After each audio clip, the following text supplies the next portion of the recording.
우리가 지금 휴가철을 보내고 있죠. 날씨는 이래도 휴가철입니다. 사람들이 또 코로나 사태로 위축되긴 했어도 그래도 좀 답답했던 일상을 벗어나서 여기저기로 지금 휴가를 떠나고 있는 모양이에요. 정말 하지만 항상 휴가만 생각하면 가보고 싶은 곳, 휴가를 보내고 싶은 곳, 그곳이 우리 마음속엔 있죠. 바로 제주도인데요 말이죠. 제주도에서 여름 휴가를 한번 보내보는 것이 또 많은 사람들의 또 꿈이지 않을까 싶은데요. 최근에요, 내가 제주도에 가면 여기를 꼭 가봐야 되겠다 하고 생각되고 이렇게 지정해 놓은 곳이 있어요. 그게 어디냐면요, 제주 성서식물원이라는 곳이 있더라고요. 제주 성서식물원 비블리아 뭐 이런 간판을 갖고 있는데, 제주 성서식물원, 여러분 대충 감이 오세요? 어떤 곳인지? 성경에 나오는 그 많은 식물들을 이분이 이제 모아서 거기서 기르는 거예요.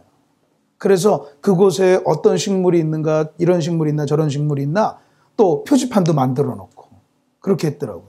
이 사진에 보시면, 제가 모니터가 없어서 같이 보는데 제주 성서식물원이라고 있죠. 들어가 보시면 뭐 이렇게 상도 있고 뭐 여러 가지 이제 풀도 있고 안내판도 있고 말이죠. 예수님의 어떤 십자가 이런 것도 있고, 그 주변에 뭐 무성해 보이지만 이런 것들이 다 그 성경에 나오는 식물들이라고 하더라고요. 사실 여러분, 성경에 보면 참 사람들 얘기 많고 뭐 하나님 얘기는 뭐 물론이고요. 그 외에도 동물, 식물들에 관한 것들이 많이 있어요. 그래서 성경에 나오는 식물들도 뭐 수천, 수백 종에 이를 정도로, 수천 종에 이를 정도로 많은 것들이 있어요. 근데 이 제주 성서식물원에 이제 목사님께서 하시더라고요. 2013년에 개장을 했더라고요. 그래서 거기에서 목사님께서 이렇게 식물들을 기르고 계시는데, 어떤 식물학자가 이곳을 이제 평하면서 참 기후가 달라서, 이스라엘과 제주도는 기후가 다르니까요. 기후가 달라서 키우기 쉽지 않았을 텐데 아마도 그 목사님께서 좀 뭔가 사명감을 가지고 이것을 좀 이렇게 돌보고 꾸려가고 있지 않는가. 그렇게 이렇게 막 소개하는 글을 본 적이 있어요. 사실 우리가 성경에서 봐도 또 직접 보는 거는 또 다르잖아요. 여러분, 우리가 제주도에 갈 이유가 또 하나 생겼네요. 사실 제주도에는요, 기독교에 관련된 그런 유적들이 꽤 있어요. 가볼 만한 곳들이.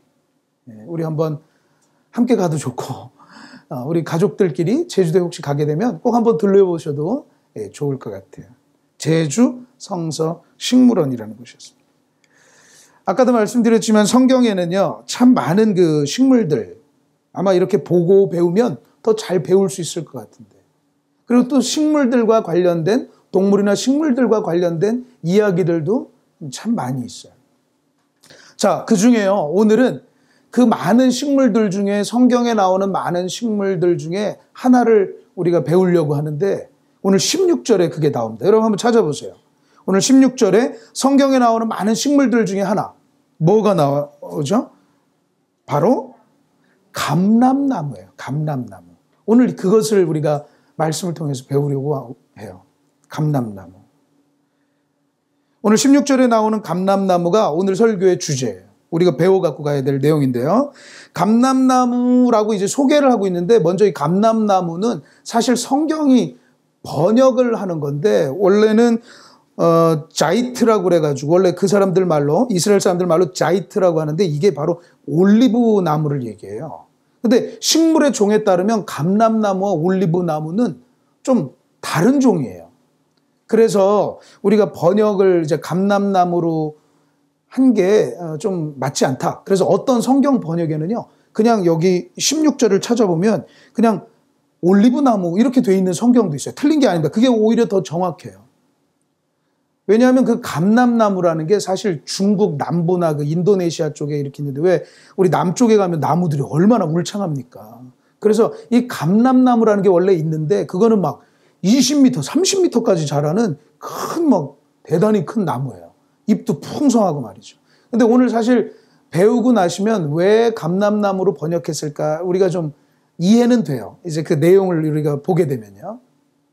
그런데 식물의 종으로 따지면 감람나무는 중국 남부에서, 근데 이제 성경이 우리가 성경을 번역할 때 중국어 성경을 많이 차용을 했기 때문에 우리가 이것을 우리도 그 올리브 나무, 자이트라고 하는 그 올리브 나무를 이제 한문으로 감람나무 이렇게 감람 이렇게 우리가 번역을 했는데 그걸 우리가 차용해서 우리 성경에도 감람나무로 이렇게 번역을 하게 된 것이죠. 정확하게는 올리브 나무라는 것이죠.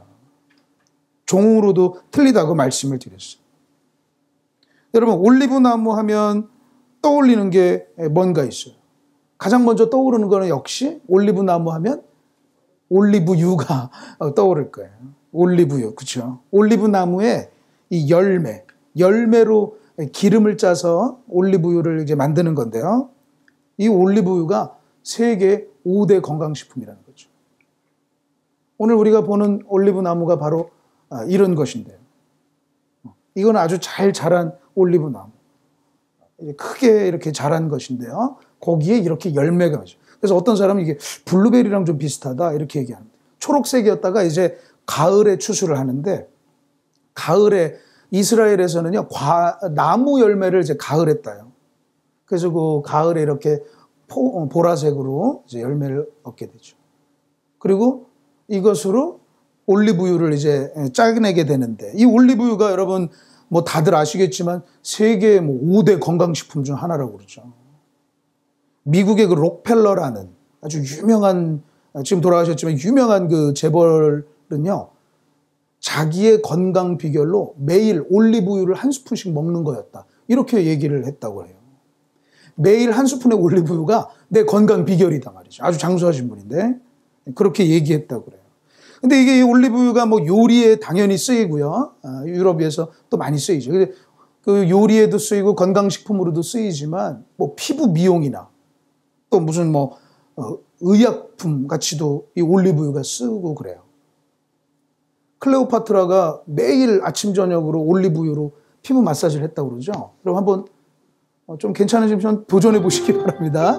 올리브유로 매일 이렇게 피부 마사지를 해가지고 그렇게 했다는데. 또 여러분 성경에도 올리브유가 그 의약품처럼 이제 쓰인 걸로도 나와요. 여러분 왜 선한 사마리아인이 그 강도 만난 사람을 막 그 고치면서 막 기름을 발라주고 하는데 그 기름을 우리가 보통 올리브유로 해석을 합니다. 의약품으로도 쓰인다는 거예요. 저도 말씀을 준비하면서 올리브유 왜 이렇게 우리 팔잖아요. 그게 그렇게 좋은 거였구나. 다시 한번 새삼 좀 깨닫게 됐어요. 올리브 나무, 그 올리브유가 떠오르는데 사실 이 올리브 나무가요, 그 기름만 유명한 게 아니에요. 그 열매도 뭐 열매 얘기를 했으니까 먼저 그 열매를 장아찌 담듯이 이렇게 담아가지고 이쪽 뭐 이스라엘이나 요르단 사람들한테는 아주 뭐 없어서는 안 되는 그런 우리한테는 뭐 김치라고 하면은 조금 좀 오바일까요? 그 사람들한테는 아주 굉장히 유용한 식품이 돼요. 우리 뭐 매실장아찌 좀 비슷하게 생각하시면 좋을 것 같아요. 이거를 추수해서 기름도 짜고 그것으로 또 장아찌도 담고 피클 같은 거죠. 그렇게도 많이 먹는다고 그래요. 근데 이 나무가요 그냥 그 열매만 중요한 게 아니라 이 이파리로는요 또 차도 담가서 차로도 먹고 또 동물들도 먹이고 뭐 그렇게 쓰이고 또 이 나무는 워낙에 튼튼한 나무라서 이게 목재로도 쓰여요. 그래서 우리가 열왕기 같은 데 보면 그 솔로몬이 성전을 지을 때 그 성전 재료로도 기둥에 막 올리브 나무가 쓰이기도 하고 그래요. 여러분 이만큼 설명했으면 올리브 나무가 어떤 나무인지 아시겠죠? 한마디로 얘기하면 정말 아낌없이 주는 나무, 참 좋은 나무. 근데 올리브 나무에 또 다른 특징이 있는데 그것이 또 아주 오래 산다는 거예요. 아주 오래 살아요, 이 나무가. 그래서 지금도 이스라엘에 가면요. 저도 그냥 막 가서 직접 보고 싶은데 올리브 나무, 2000년 된 올리브 나무가 있다는 거예요. 근데 그게 놀라운 게 뭔지 아세요? 지금도 열매가 맺힌대요. 사실 그게 예수님이 기도하시던 그 겟세마네 동산도 그 올리브산, 그 감람산이라고 하는 게 그 올리브 나무가 많은 올리브 산인데 그곳에 2000년 된 올리브 나무가 있다고 해요. 언젠간 저도 좀 가서 직접 보고 싶어요. 지금도 열매가 맺힌대요. 얼마나 이 나무가 오래 사는지 말이죠. 그만큼 이제 튼튼하고 그런 거죠. 그리고 보시다시피 아주 이파리도 풍성하고 상록수예요. 우리 소나무 같이 사철 푸르른 상록수예요. 우리도 뭐 가로수에 풍성해 보이라고 뭐 이런저런 나무들 심어 놓지만 어떤 건 뭐 열매도 없고 또 어떤 건 막 은행나무 같은 건 또 냄새도 나고 막 이러는데 이 올리브 나무는요, 뭐 그쪽 사람들한테는 뭐 그냥 아낌없이 또 필요한 것도 얻고 그냥 보기에도 좋고 아주 그냥 보면은 그냥 풍성해지고 그런 거예요. 옛날에 그 화가들도 뭐 여러분 아시겠지만 반고흐 같은 사람도 이 올리브 나무를 소재로 그림도 많이 그렸어요.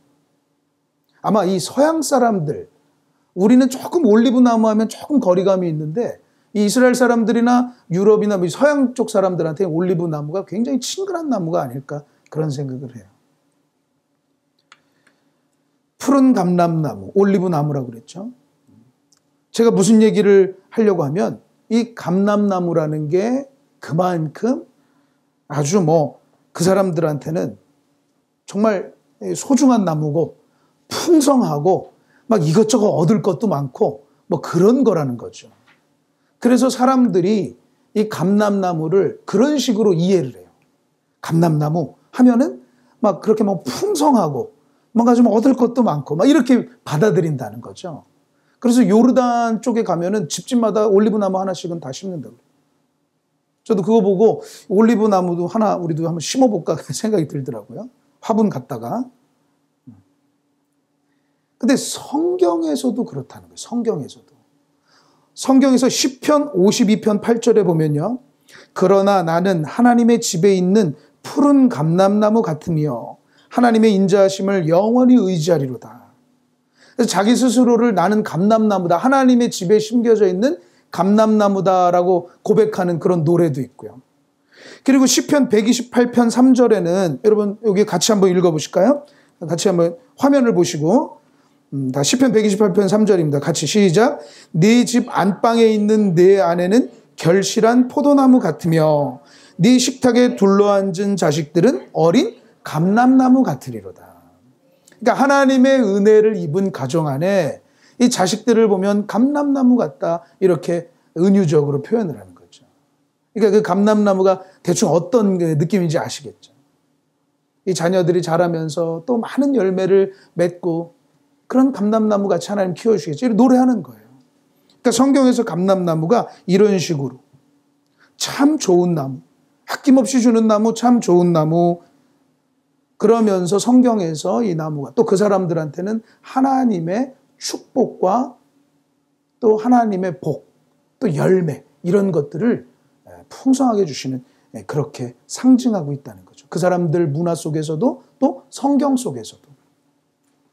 그리고 한 가지만 더 얘기하면요. 여러분 이 나무가 근데 열매가 중요하다고 했는데 열매가 참 좋다고 그랬는데 열매 맺는데 이게 금방 열리지 않고 막 10년 넘게 걸린다고 그래요.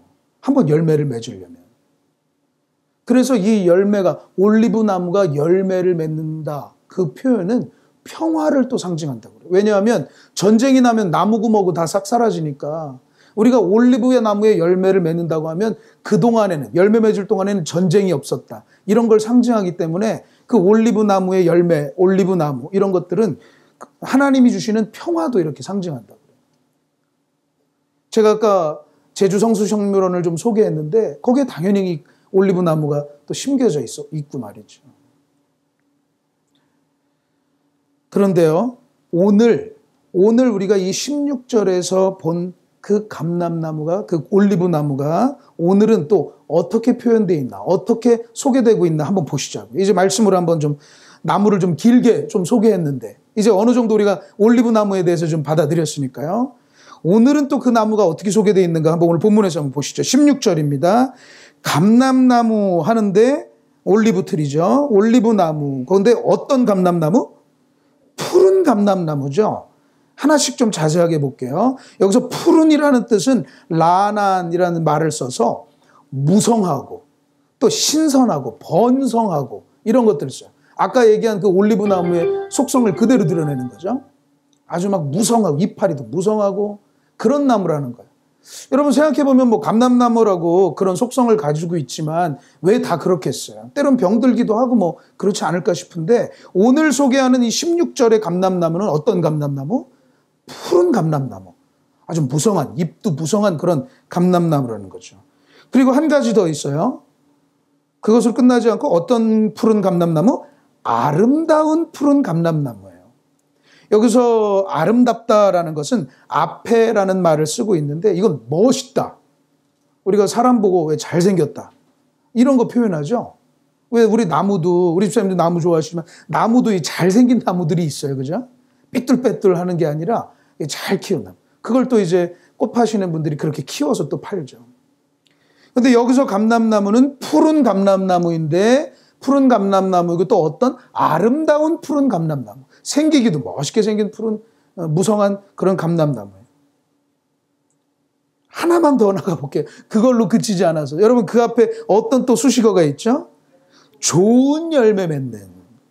좋은 열매 맺는. 이건 말씀 그대로예요.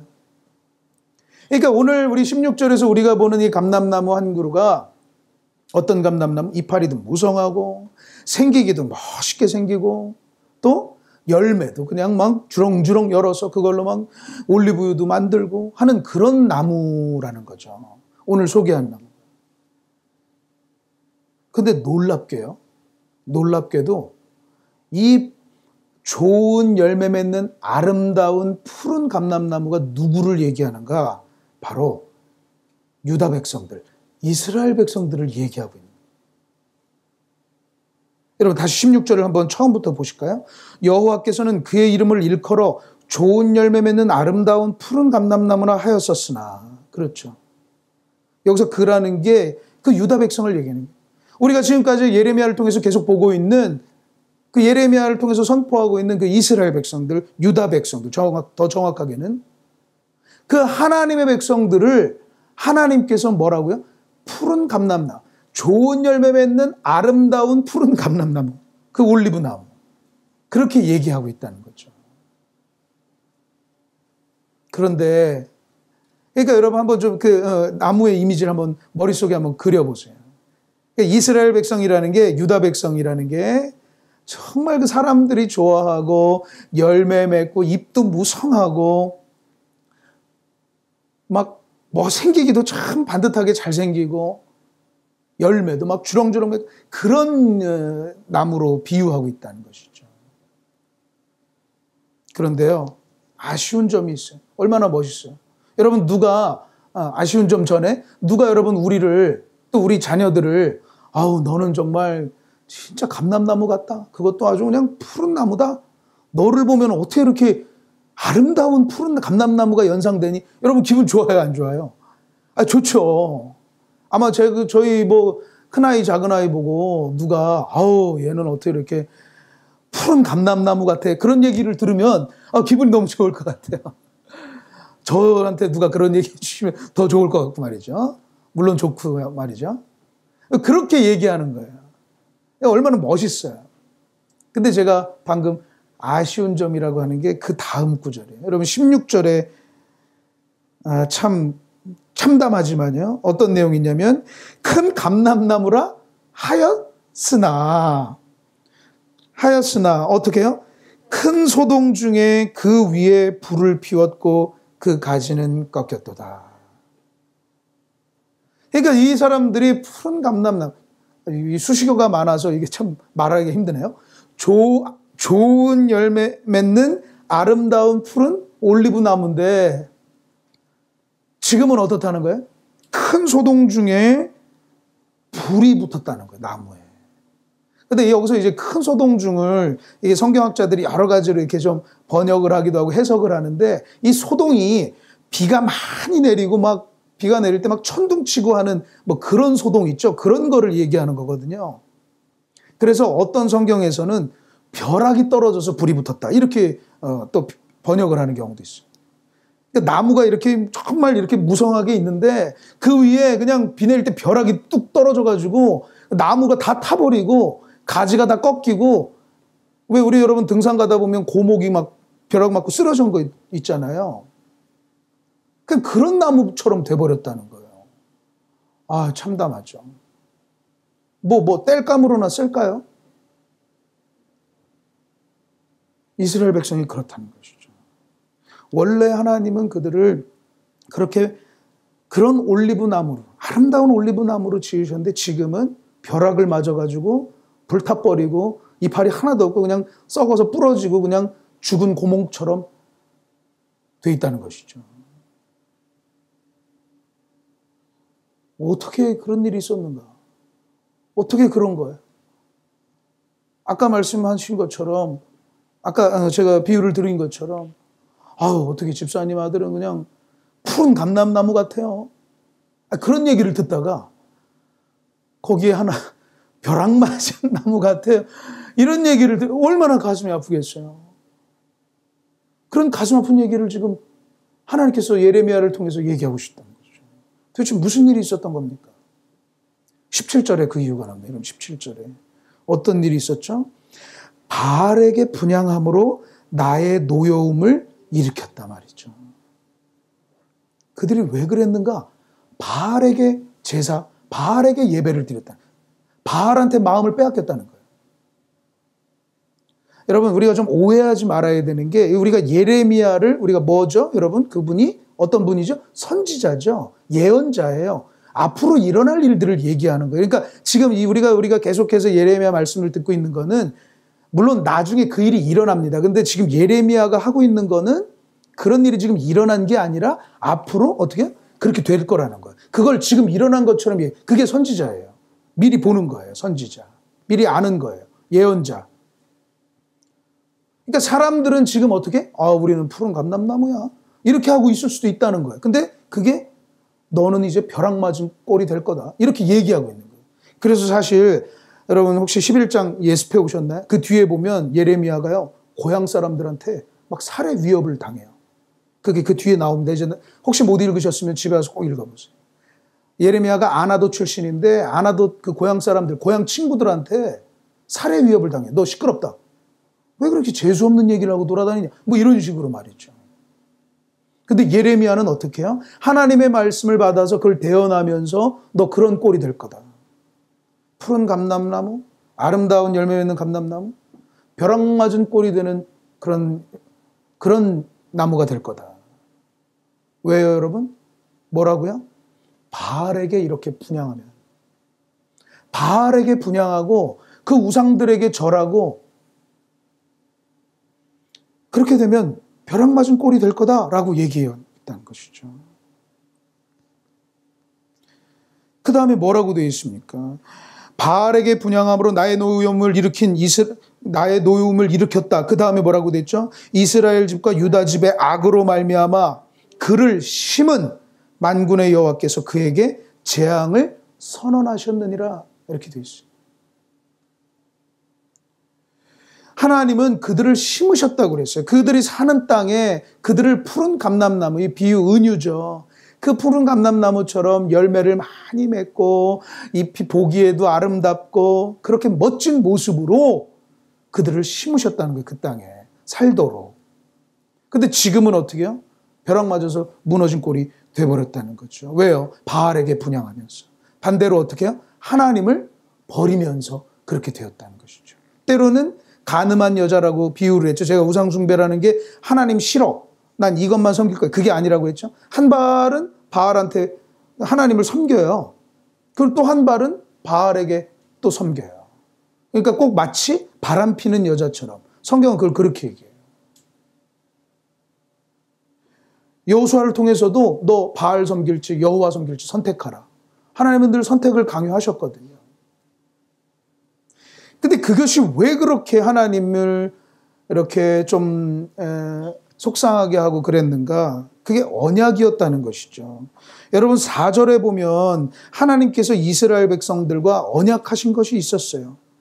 여러분 4절 우리 같이 한번 읽어보겠습니다. 시작. 이 언약은 내가 너희 조상들을 쇠풀무 애굽 땅에서 이끌어내는 날에 그들에게 명령한 것이라. 곧 내가 이르기를 너희는 내 목소리를 순종하고 나의 모든 명령을 따라 행하라. 그리하면 너희는 내 백성이 되겠고 나는 너희의 하나님이 되리라. 하나님과 그 백성들이 그렇게 언약을 맺고 약속을 하고 이 땅에 왔는데 이 사람들이 그거를 다 잊어버렸다는 거죠. 무엇입니까? 하나님을 배반하게 된 거예요. 하나님을 떠났어요. 그리고 자기 마음대로 자기에게, 바알의 속성은 내 욕심 채우는 거라고 그랬죠, 여러분? 그게 우상 숭배의 가장 중요한 거라고 그랬죠. 그냥 내 욕심 채우는 거, 나를 위해서 나가 어떻게 하면 잘까? 바알이 풍요의 신이거든요. 어떻게 하면 내가 더 잘 살까? 그런 데에만 제사를 드리고 애를 쓰는 거예요. 하나님의 자리를 그런 것들로 채워가는 거예요. 거기서부터 잘못되었다는 것이죠. 근데 이 이야기를 들을 때요, 우리는 뭐랄까요? 인간 본연의 모습을 좀 돌아보게 되더라고요. 인간이라는 존재 자체를 근원적으로 다시 생각해 보게 돼요. 여러분, 인간이 만들어진 그때를 창세기를 통해서 우리가 알 수 있었죠.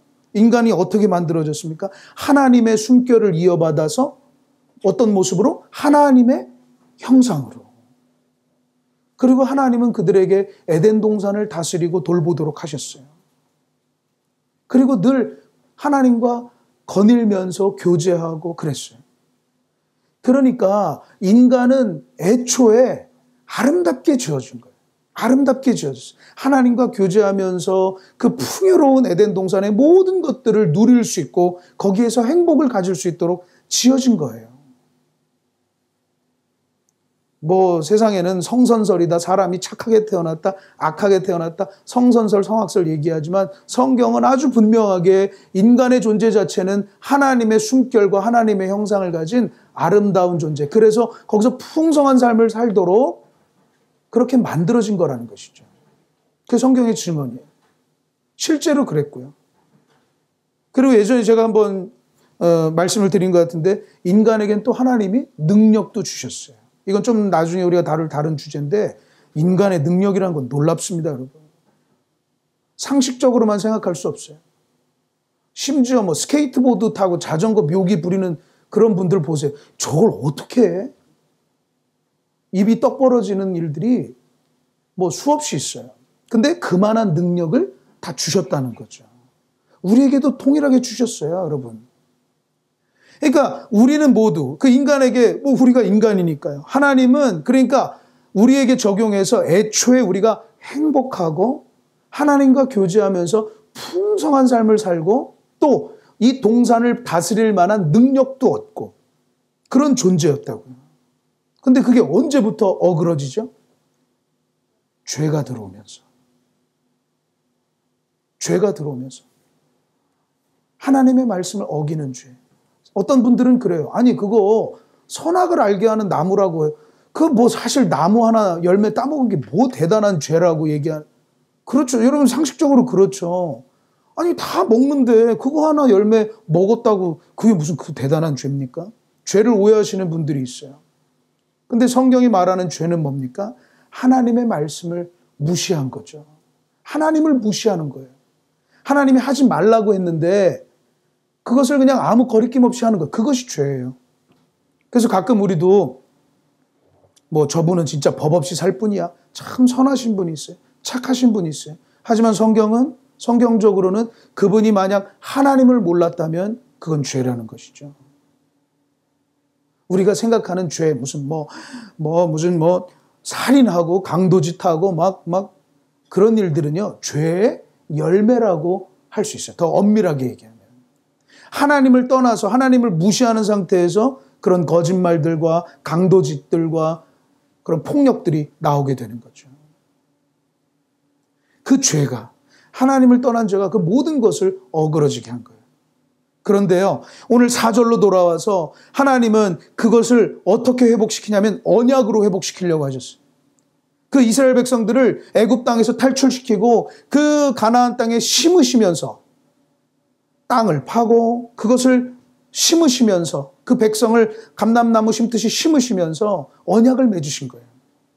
내가 내 말대로 하고 나를 무시하지 않고 내 말대로 살고, 그러니까 본연의 모습으로 돌아오는 거죠.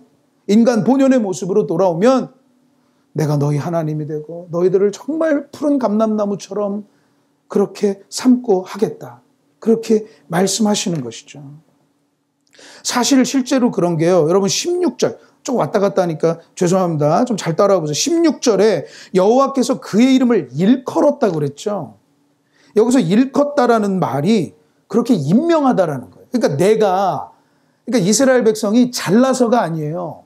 그 사람들이 무슨 뭐 근육질이고 막 머리가 막 뭐 유태인들이 뭐 머리가 똑똑하다고는 하는데 뭐 똑똑하면 뭐 얼마나 똑똑하겠어요. 근데 뭐 그런 잠재력들을 가지고 있다는 거죠. 그런데 그런 것들이 그 사람들이 뭐 외모가 좋아서 그런 게 아니라 하나님이 그렇게 정하셨다는 거죠. 일컬으셨다는 거예요. 인간 본연의 모습으로. 그렇게 임명하는 것, 사람을 임명하고 그렇게 선언할 때 이 일컫다라는 말을 써요. 그래서 17절 나중에는 재앙을 주겠다고 선언하셨다고 그러죠. 하나님이 이렇게 정하시는 거예요.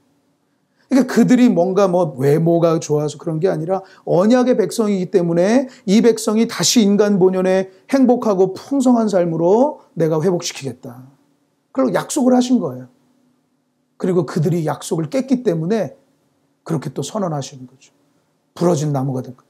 불부터 다 죽은 고목이 될 거라고 또 얘기하시는 거죠. 여러분 생각해 보면요. 우리 모든 인간은 다시 돌아와서 원래 풍성한 삶을 살게 됐어요. 그건 우리도 마찬가지. 우리도 원래 행복해야 돼요. 풍성해야 돼요. 할렐루야? 그게 맞는 거예요. 열매 있는 삶을 살아야 돼. 우리 자녀들은 누가 보면 아우 너는 정말 감람나무 같다. 우리 그렇게 좀 아이들 한번 축복할까요? 그냥 너는 참 감람나무 같다. 이렇게 이따 교제 우리가 그렇게 돼야 돼요. 그게 맞는 거예요 원래. 그런데 무엇이요? 죄. 살인, 강도 이런 게 아니라 어떤 죄요? 하나님을 떠난 죄. 하나님을 모르는 죄. 하나님을 무시한 죄. 하나님이 인정하지 않는 죄. 그것이 우리를 행복하지 않게 한다는 거죠. 하나님은 이스라엘 백성들과 그것을 언약으로 해결하시고자 아브라함 때부터 계속해서 언약을 맺으시고 지금 그렇게 하셨는데 지금 그들이 그렇게 되었다는 거예요. 그들이 그 약속을 파기했다는 거죠. 그리고 이제 우리의 결론. 그러면 우리에게는 어떻게 되는 것인가? 하나님은 온 인류에게 완전하고 파괴할 수 없는 언약을 하나 세우시는데 그게 무엇입니까? 예수 그리스도이신 거죠. 예수 그리스도. 이게 말로 언약으로 해서 안 되겠다. 그래서 하나님 스스로 이 땅에 오셔서 스스로 인간의 모든 그 죄의 문제들을 해결하시기 위해 십자가에 죽으시고 그걸 십자가에서 다 해결하셨어요. 그래서 예수 그리스도를 통해서 우리에게 본연의 감람나무와 같은 풍성한 삶으로 우리를 회복시키시는 거죠. 할렐루야? 할렐루야? 이것이 우리의 행복의 근원입니다. 그게 행복의 열쇠예요. 여러분 제가 아까 뭐 이렇게 아이들 얘기했지만 여러분 행복하시기를 바랍니다. 저도 행복하고 싶어요. 여러분 행복하고 싶지 않으세요? 근데 엉뚱한 데서는 그게 해결이 안 된다는 거예요. 인간 본연의 에덴 동산의 그 모습, 첫 아담과 같이 우리가 그렇게 살 수 있어요. 여기서 내기하실래요? 그러면 안 되죠. 근데 무엇이? 바로 예수 그리스도가 그러는 것이죠. 그래서 그 원리를 아시는 많은 분들이 행복의 시작 예수 그리스도이십니다. 행복의 열쇠 예수 그리스도이십니다. 이렇게 소개하는 거예요. 근데 그게 조금 뉘앙스가 그래서 꼭 뭘 행복 찾기 위해서 예수 그리스도가 필요한가 이렇게 하지만 맞는 말인 거죠. 인간 본연 우리를 다시 에덴 동산에 풍성하고 우리의 잠재력들이 폭발하고 열매가 있고 하는 삶으로 우리를 회복시키는 것 그것이 예수 그리스도의 십자가이신 것입니다. 이스라엘 백성들도요. 올리브나무에 벼락이 떨어져서 다 죽어가는 고목나무 같은 이들에게도 누가요? 예수 그리스도가 오셨어요. 그들에게 먼저 오셨어요. 근데 그들은 몰랐어요. 그분을 거부하고 그분을 십자가에 죽게 만들었어요. 물론 십자가가 나중에 온 인류에게 전하는 그 열쇠가 되지만 유대인들은 그분을 거부했잖아요. 인정하지 않았잖아요. 하지만 그 중에 예수 그리스도를 받아들이신 분들이 그걸 복음을 전해서 우리께까지 오게 된 것인데 예수님도 계속해서 늘 자신의 일에 대해서 그렇게 말씀하셨죠. 여러분, 요한복음 10장 10절 후반부인데요. 우리 같이 한번, 이거는 이제 다 외우셔야 돼요. 모든 그리스도인들이 이 구절은 마음속에 품어야 됩니다. 암송하셔야 돼요. 요한복음 10장 10절은 꼭 집에 성경에 포스트잇 같은 걸 옆으로 붙여놓으세요. 우리 같이 한번 읽어보겠습니다. 내가 온 것은 양으로 생명을 얻게 하고 더 풍성히 얻게 하려는 것이라. 할렐루야. 내가 온 것은 생명을 얻고 더 풍성히 얻게 하는 거예요. 그러니까 우리가 예수를 믿는다고 하면서도 뭔가 행복하지 않다? 이 뭔가 잘못된 거죠. 물론 세상에 힘든 일은 있죠. 하지만 근원적인 행복을 빼앗아 갈 수는 없는 거예요. 예수님은 우리로 더 풍성히 얻게 하는, 꼭 그 감람나무와 이렇게 오버랩 되잖아요. 근데 왜 우리가 사실 이렇게 행복한 날들이 별로 없을까? 막 생각할 때도 있죠. 계속해서 악한 영들이 그걸 공격하는 거예요. 그걸 잊어버리게 하는 거예요. 예수 그리스도가 내 안에 이렇게 행복을 회복시키시고 열매를 얻게 하고 푸른 감람나무 같이 살게 하시는데 계속해서 그것을 떨어뜨리려고 하고 예수님과 관계를 멀어지게 하려고 하고 그런 공격들이 무섭게 이어질 때가 있어요. 그것을 우리에게 막 격동시키고 가끔 막 이렇게 막 우리가 알 수 없는 그런 것들이 막 올라오게 하고 성경은 그것에 대해서 어떻게 해요? 싸우라고 얘기합니다. 싸우라고. 로마서 8장에 보면은요. 여러분 성경 로마서 8장의 12절로 14절에 보면 계속해서 그 죄와 싸울 것을 얘기하고 있어요. 그리고 하나님의 영으로 그것을 싸울 수 있다는 것이죠. 제가 이것을 첨언으로 또 말씀드린 이유는 우리는 행복해야 돼요. 푸른 감람나무가 맞는 거예요. 우리 교회도 이 푸른 감람나무 같아요. 그렇게 되기를 원합니다. 우리 예레미야서를 통해서 우리 교회에 대한 비전도 계속해서 찾아가고 있는데 푸른 감람나무, 우리도 좀 같은 식물과 교회인데 이름을 좀 감람나무 교회로 할 걸 그랬나요?